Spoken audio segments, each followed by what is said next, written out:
He is an absolute legend, and it is an honor to be joined by Rodney Barber. Now, he is also the general tournament chairman here as part of the Copperheads. Let's start there. When we were having dinner last night, I was asking a question about the Copperheads and who they are and how they got started and how you got involved with them. Could you talk to us about the organization and their importance? Yeah, sure. So the Copperheads have been around for 50 plus years, right? This tournament started, or professional golf in this area started in 1977. And I'm only a recent Copperhead. I got involved right after I retired.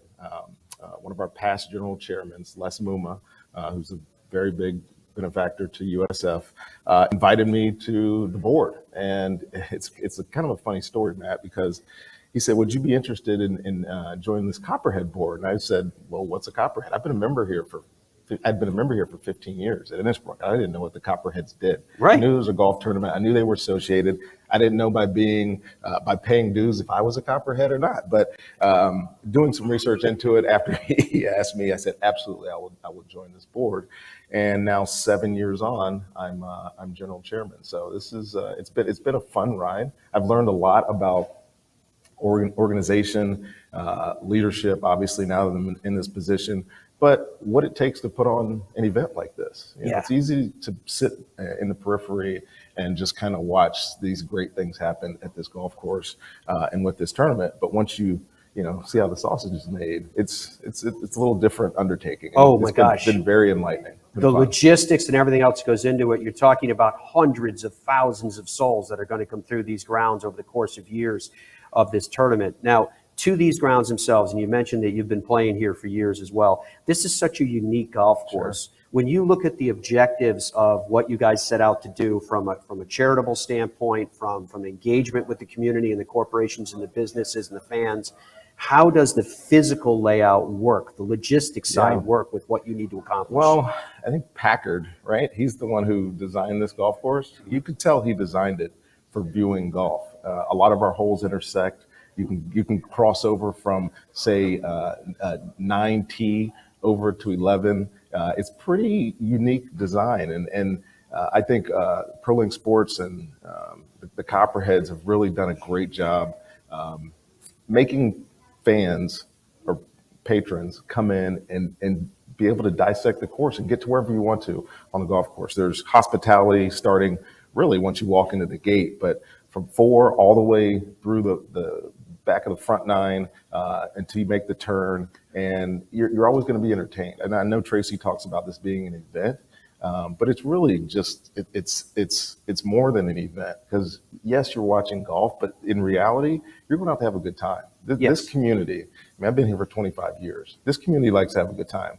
You win a Super Bowl here, you go a boat parade. You win a Stanley Cup here, you go to a boat parade. I mean, to be honest with you, we can't skip on the entertainment value of our tournament, and it's there. And this course really allows us to do that because it's such a great layout, and it's such a great challenge for the players. So there's entertainment all the way around. I'm smiling because Ronnie's talking about going on the boat for a Super Bowl. I did not go on the boat, but he's done the Super Bowl. He's done that as well. So I want to talk to you a little bit more about this community. Sure. And the connection with the community, because there's two critical components here that I want to get into. The first one is charities. Yep. And how the community has stepped up, again, whether we're talking about ticket sales, whether we're talking about corporate and business engagement or what have you, in terms of the support of the charities, and how is that felt to the souls that benefit? Well, ultimately, like every PGA Tour event, a 501c3 is the host organization. That's what Copperhead Charities is. Obviously, Valspar is our big sponsor underneath Sherwin-Williams, and Pro Sports, led by Tracy, our wonderful tournament director. They handle our operations, but the ultimate goal are our charity dollars. We try to give around $2 million every year. Some years some years are very good. Some years are struggling. We struggled last year to hit a mark, but then we exceeded our expectations last year because of our corporate partners. This tournament, I mean, you know this, in 2020 when the pandemic hit, we were the next tournament, right? And so we were looking at our financials, and trust me, I'm not a finance guy, but we're looking at our numbers and they didn't look great.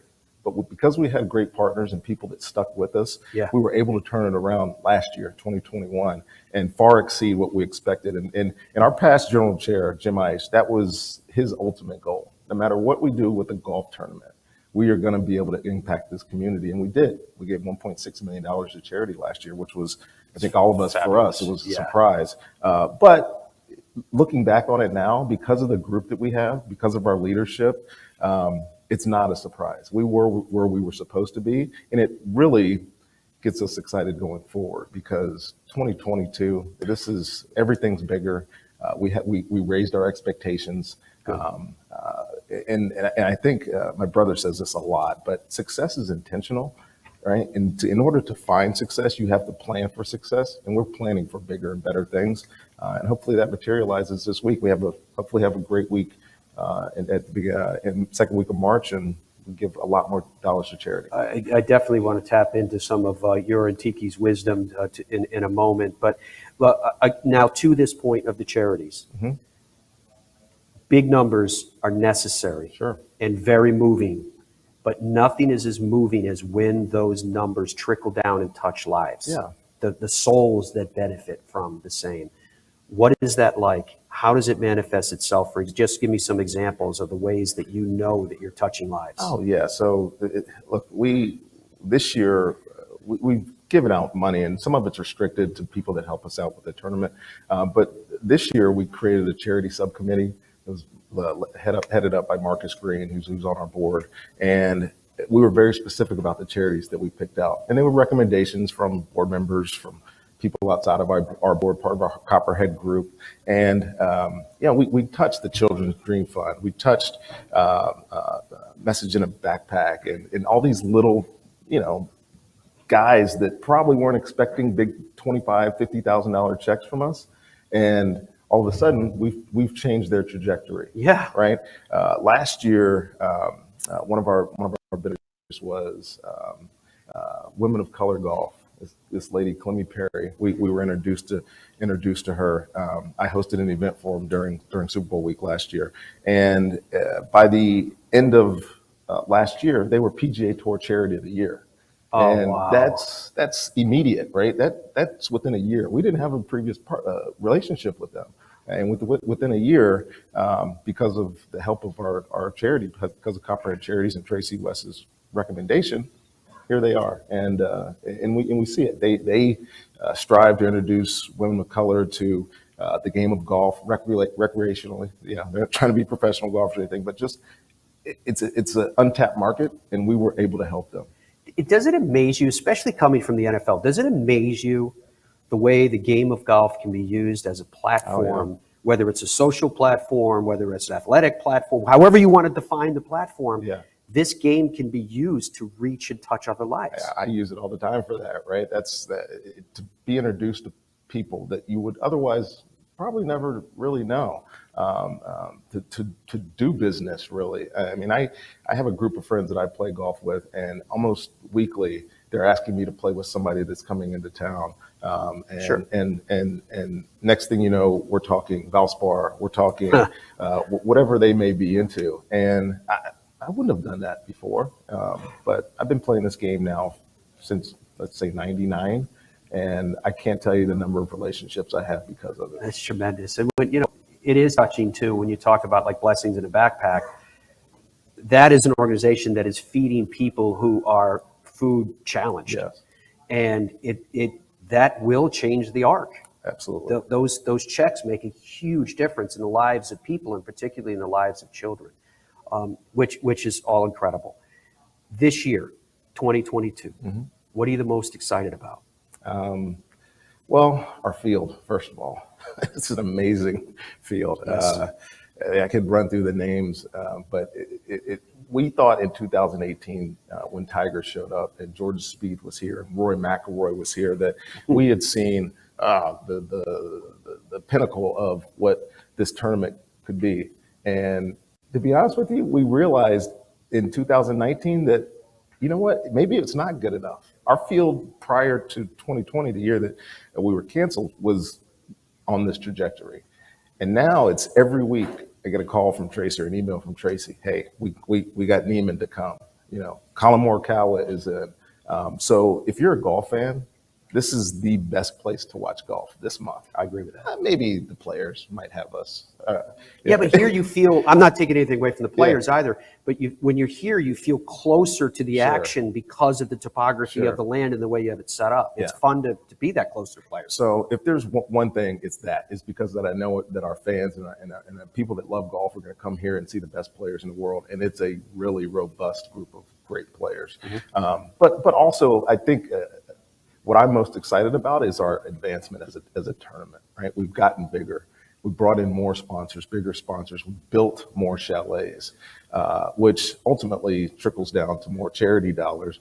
But we've given people more opportunities to come enjoy this tournament. We bring the concert back this year on Saturday night, which we've missed for the last couple of years. All these little things that individually are just one little step, but collectively, it's going to be a really big impact in this tournament.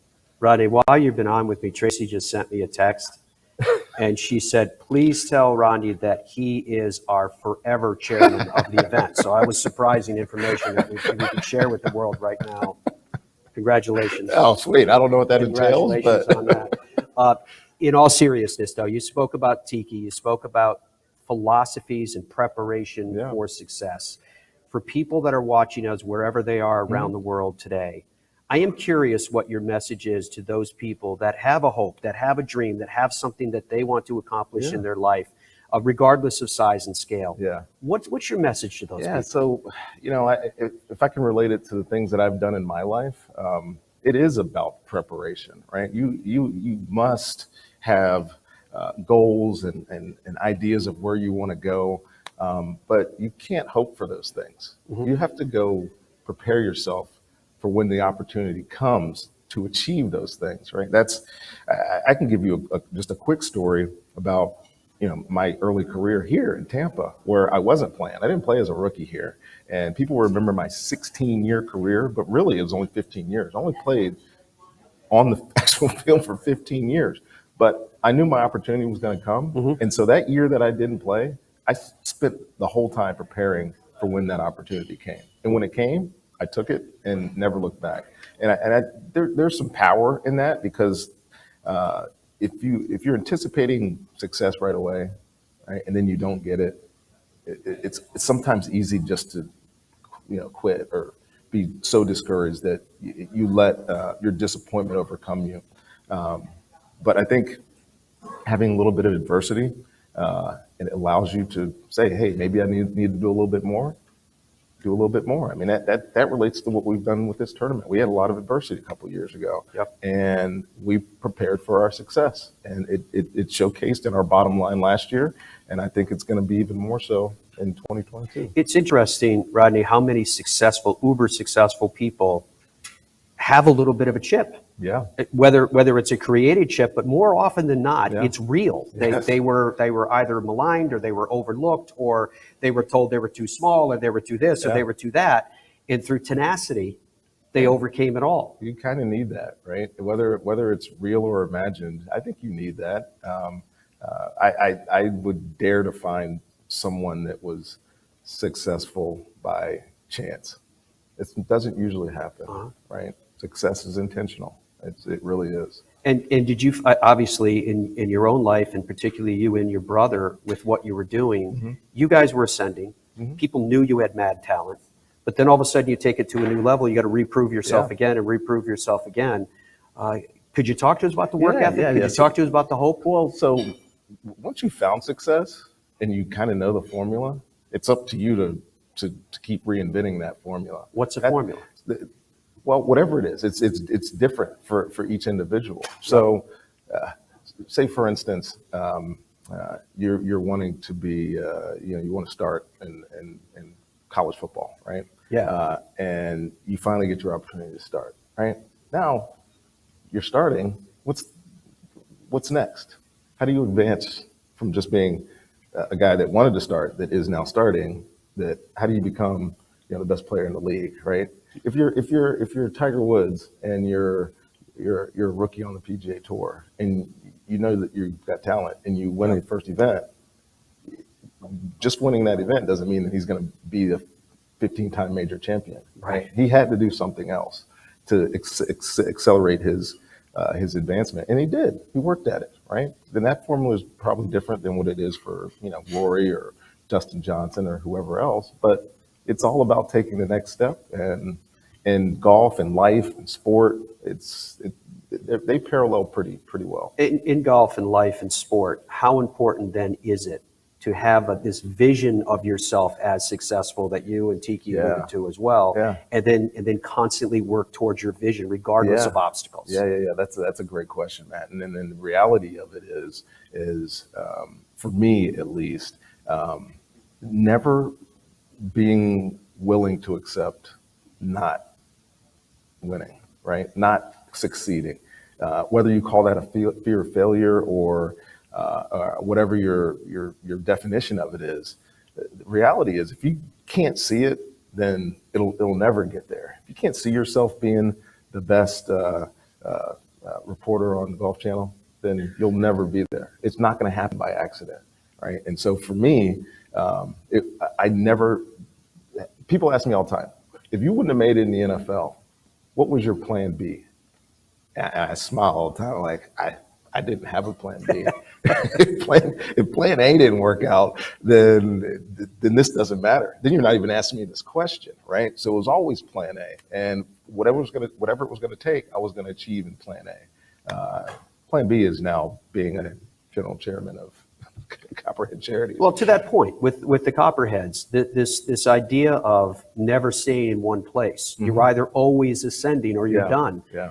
Is it the philosophy with the Copperheads that you look at this Valspar championship and you go, you know what, we can do better than we did last year? I'm glad you asked me that. Because I had a bunch of coaches over my years that used to say this: you never stay the same. You're either getting better or you're getting worse. I've tried to use that on my daughters. Sometimes it goes over well, sometimes it doesn't. But it's the truth, right? Staying status quo gets you nowhere, and so our group. I remember when Jim Ice took over as general chair from Keith Robinson, and this has kind of been in the works with our group, is finding a way to make this group more engaged. How can we further engage our Copperheads? They're here. I mean, we have a big number of Copperheads, but how can we further engage them? How can we make them want to be more involved? And whether that's losing some to gain some, that was part of our deal. Sure. And in the group, we know that it can grow. And part of my goal as general chair is to do that, is to re-engage the Copperheads, further engage the Copperheads, engage our Copper Mugs, which is our young group, allow them to see our vision as well, so that they want to be Copperheads, right? And then with their direction and their drive and their ideas, right? Their new ideas, this tournament will go up. It won't stay the same. It will continue to get better. And I see it just in my 7 years on the board, 4 years in executive positions now. 4 years in executive positions now. I see the trajectory going up because of the intentions that my predecessors put on reconnecting with our Copperheads. And your leadership as well. I mean, trying to. I'm just a steward, Matt. I'm just holding the spot. No, now you're the lifetime chair. We just received that text. The reality is, though, to have a legend like yourself in the position that you're in, with your leadership ability, your vision, your intellect, all of these talents bring the fore, and the celebrity of who you are and how that message can be received because of it. It's an incredibly unique combination. And I can tell you, any tournament in the world would love to have that. Well, thank you. I appreciate that. So thank you for what you and the Copperheads are doing. Thank you. Good to see you. Thanks, Matt. Thanks.